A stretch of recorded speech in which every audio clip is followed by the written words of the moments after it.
Just a quick one as we're among friends. I mean, how's that bump treating you? Very well. It's funny, I've actually been joking in the past few weeks. I'd seen this documentary on Netflix about feminism, and one of the things they said during pregnancy was, I feel the embryonic kicking of feminism. I love that. So boy or girl, whatever it is, we hope that that's the case with our little The bump. next generation of feminism is Yeah. already on the way there. Guaranteed. You heard it here first. If things are wrong, and there is a lack of justice, and there's an inequality, then someone needs to say something.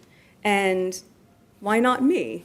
So I think, if I look at that from that young age and then sort of follow what I did in the years after that, it was always about learning more, not just from where I was, but where else in the world similar things were happening, a different version of the same thing, so to speak. And once I became old enough to travel, specifically to developing countries, and see what was happening abroad, I think for me what really resonated was the lack of education for girls and how that has a ripple effect on so many things. And I think, it seems like a broad stroke, and many people will say, okay, fine, yes, you want girls to have an education, you just want to have smart girls.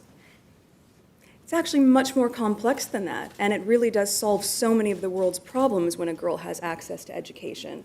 You look at it and you could say, here are the vulnerabilities and the challenges that come about when they don't have access to education, right? Early childhood marriage, susceptibility to trafficking, modern slavery, all of that. But equally, look at all of the positives that come out of it when you do have access to education for young girls, how it affects economic development, the GDP, billions of dollars on the table are lost by girls being pulled out of education.